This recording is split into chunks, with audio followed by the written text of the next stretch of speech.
오늘 우리가 맥주 감사주일로 하나님께 지키면서 오늘 이사야 32장 말씀을 우리 함께 나누도록 하겠습니다.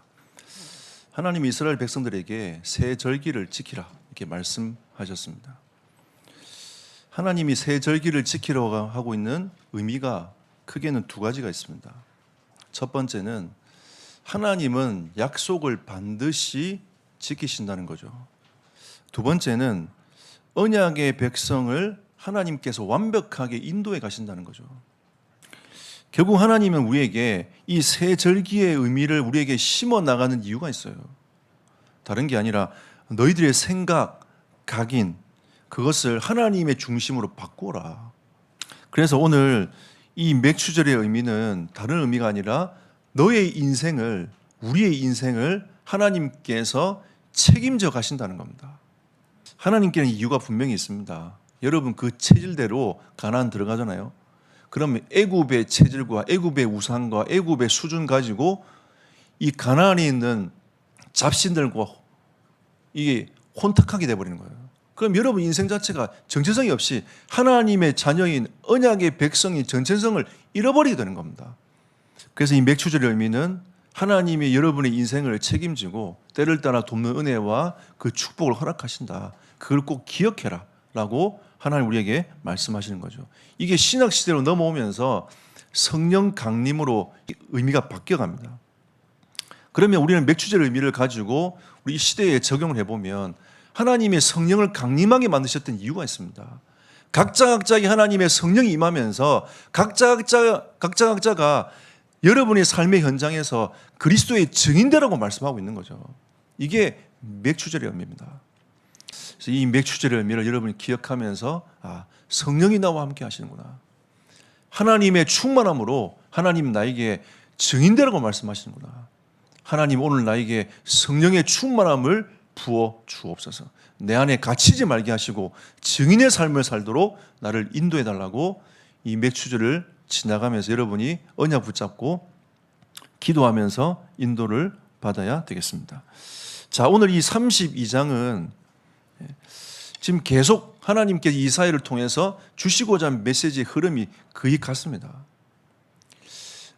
하나님이 우리 언약의 백성들을 이끌어 가시는데 그 언약의 백성을 이끌어 가시는 그 하나님은 의로 모든 세상을 통치하는 왕이 아니시냐.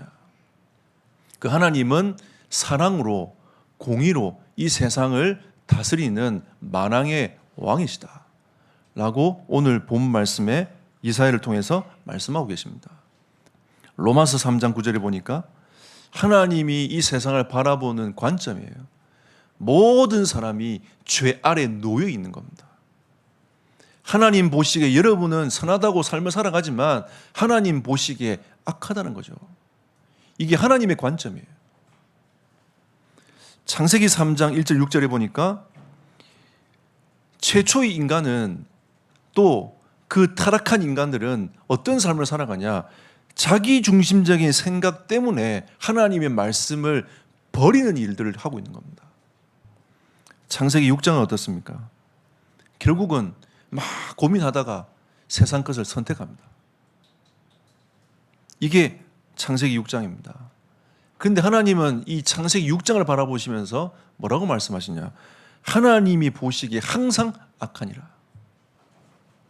하나님 보시기에 항상 악할 수밖에 없는 영적 상태에 놓여버린 거죠. 우리는 이사야서를 통해서 뭘 배웁니까? 하나님의 자녀만 회복하면 모든 것이 회복된다. 이게 이사야에 주시는 메시지입니다. 그리고 하나님께서 이사야서를 통해서 이스라엘 지도자들에게 너희가 하나님의 언약을 회복해라. 그러면 결국은 이 메시지는 목회자에게 주신 메시지요. 중직자에게 주신 메시지입니다. 직분자에게 주신 메시지인 거죠. 그러면 영적 지도자들이 바로 서야 하나님의 공동체가 회복되어지고 이 땅이 회복되어진다는 겁니다. 다른 말로 하면 한국 교회가 회복되어져야 한국이 치유되고 회복된다는 겁니다. 세계 교회가 회복되어져야 세계가 치유되고 회복된다는 겁니다. 이게 하나님의 메시지예요. 여러분이 힘과 은혜를 얻어야 여러분의 현장이 변화되어진다는 거죠. 이게 지금 이사야에 주시는 메시지 아닙니까? 그리고 이 현장 상태는 어떻습니까? 사도행전 10장 38절 말씀처럼 마귀에게 눌려 있어요. 여러분, 수고하고 무거운 짐을 지지 마십시오. 그 짐을 다 주님께로 가지고 가십시오. 참 자유함을 누립니다. 여러분, 진짜 그 은혜가 있기를 축복합니다. 오늘 32장 9절에서 15절 보십시오. 너희 안일한 여인들아 라고 나오지 않습니까? 이 여자들을 얘기하는 게 아니에요. 이스라엘을 얘기하는 겁니다. 유다를 얘기하는 겁니다. 너희 안일한 여인들아 일어나 내 목소리를 들을지어다.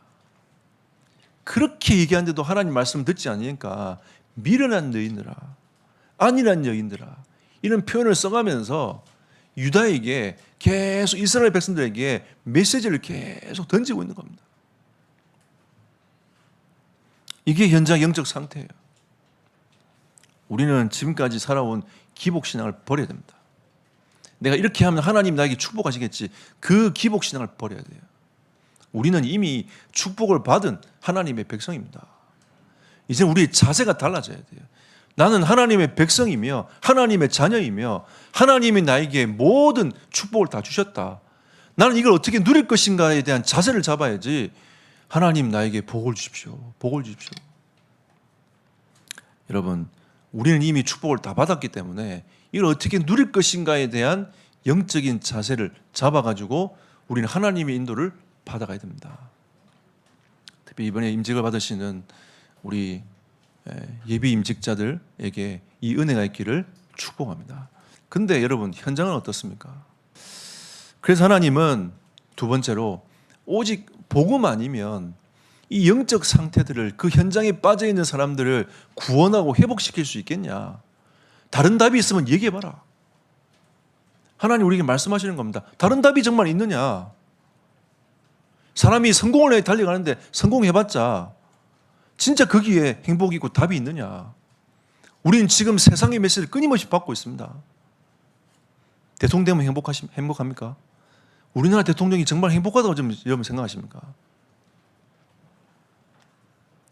여러분, 그 성공자의 반열에 올라갔을 때도 그 사람 나름대로 영적 문제가 도래하고 어려움에 봉착합니다. 여러분, 복음 아니면 어떤 것으로도 회복할 수 없어요. 복음 가진 성공자가 되시기를 축복합니다. 이사야 32장 1절 말씀 보십시오. 보라, 장차 한 왕이 공의로 통치할 것이요 방백들이 정의로 다스릴 것이며. 하나님이 공의로 다스리지 않고 하나님 마음대로 해버리면 우리가 어떻게 하나님을 신뢰합니까? 하나님 언제 마음 바뀔지 몰라. 여러분, 변덕스러운 상사 만나보세요. 저 인간 언제 마음이 변할지 몰라. 이러면서 계속 눈치 보고 있습니다. 근데 하나님은 공의로 이 세상을 다스리십니다. 근데 공의가 앞서는 게 아니고 하나님은 사랑이 앞서요. 하나님은 그 공의 앞에 사랑의 하나님임을 우리에게 구약 성경도 우리에게 끊임없이 말씀하고 있는 겁니다. 여러분 보세요. 왜 하나님이 이사야에서 이렇게 길게 끊임없이 이스라엘 백성들에게 그렇게 메시지를 반복하고 또 반복합니까? 돌아오라는 거죠. 사랑으로 기다리기 시켰다는 겁니다. 하나님은 무서운 하나님이 아닙니다, 여러분. 사랑의 하나님이세요. 끝까지 기다리십니다. 안 될 때 하나님이 톡톡톡 쳐서 하나님의 것을 깨닫도록 하는 겁니다. 그래서 요한복음 14장 6절에 보니까 이 한 왕은 유일한 길이요 한 왕은 유일한 이름이라. 그 이름이 누굽니까? 예수 그리스도십니다. 그리고 32장 2절 보십시오. 또 그 사람은 광풍을 피하는 곳, 폭우를 가리는 곳 같을 것이며 마른 땅에 냇물 같을 것이며 곤비한 땅에 큰 바위 그늘 같으리니.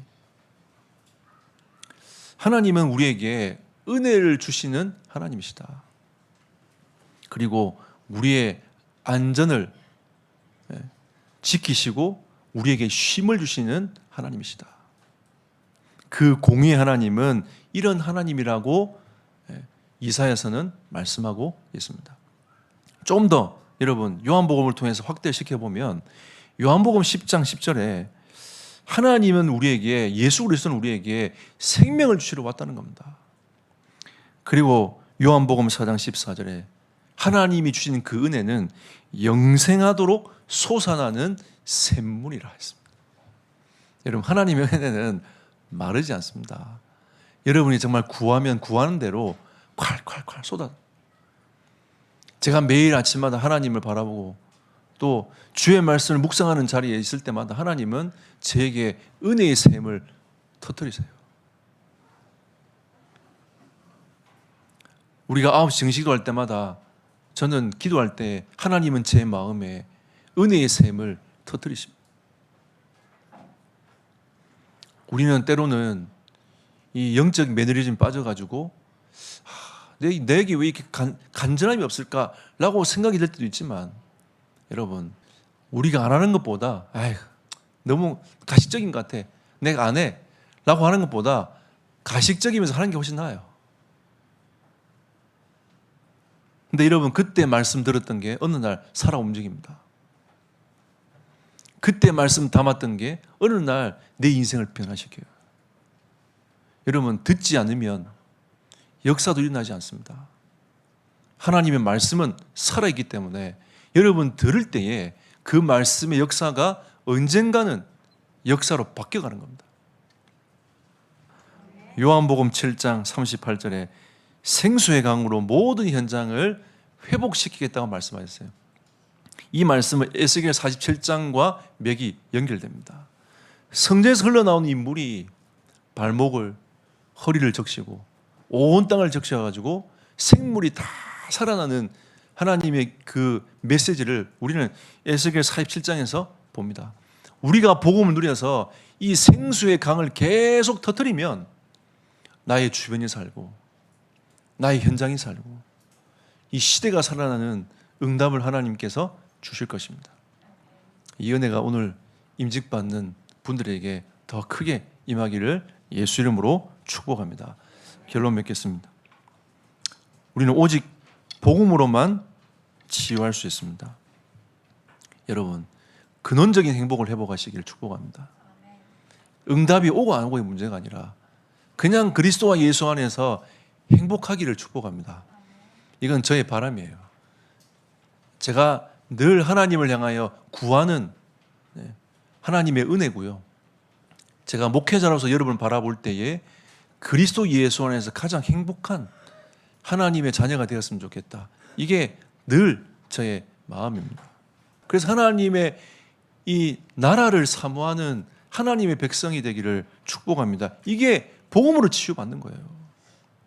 우리의 가치관과 우리의 생각을 가지고 늘 살아왔던 나의 인생이 이제는 하나님으로 딱 방향이 맞춰지는, 이게 치유입니다, 여러분. 육신적인 문제가 있지만 나는 괜찮아, 나 이거 문제되지 않아. 그리스도 예수 안에서 행복한 게 치유입니다. 그게 진정한 치유예요. 여러분, 하나님의 나라는 여러분에게 먼저 임해야 됩니다. 갈라디아 2장 20절. 여러분 자신에게 하나님의 나라가 임하기를 축복합니다. 여러분 안에서 여러분 인생이 사는 것이 아니라 그리스도께서 사시는 은혜가 있기를 축복합니다. 그리고 여러분의 현장에 하나님의 나라가 임하기를 축복합니다. 어둠의 권세가 여러분 현장을 딱 장악하고 있습니다. 하나님이 꺾으라고 있어요.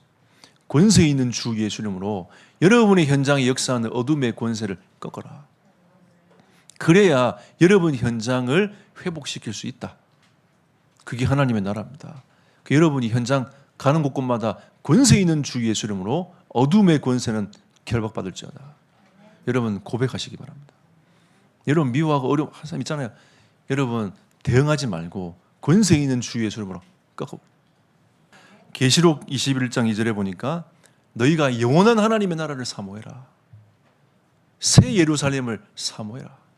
하나님의 은혜를 사모해라. 여러분 우리는 영원한 천국이 예비되어 있습니다. 근데 하나님 이 땅에 살아갈 동안에 복음 전하고 237 나라와 5천 종족을 가슴에 품고 선교하다가 오라고 하나님 저에게 말씀하셨기 때문에 그 사명을 감당하면서 걸음을 걸어가는 겁니다. 그게 제가 목사가 된 이유고 제가 살아가는 이유입니다. 우리는 영원한 하나님의 나라가 예비되어 있기 때문에 그 은혜를 마음껏 누리는 은혜의 길을 축복합니다. 마지막 메시지를 전하고 마무리하겠습니다. 이사야 32장 8절 말씀에 보시면 존귀한 자는 존귀한 일을 계획하나니 그는 항상 존귀한 일에 서리라. 오늘 저는 여러분에게 이 말씀으로 마지막을 권면하기를 소원합니다. 로마서 16장 18절에 보면 선한 데 지혜롭고 악한 데 밀어나기를 축복합니다. 진짜 우리는 이 은혜를 받아야 돼요. 우리는 하나님의 사람입니다. 언약의 백성입니다. 하나님이 우리를 이 시대의 전도자로 부르셨습니다. 하나님의 은혜를 사모하며 그 은혜 가운데 늘 행복한 하나님의 백성이 되시기를 예수 이름으로 축복합니다.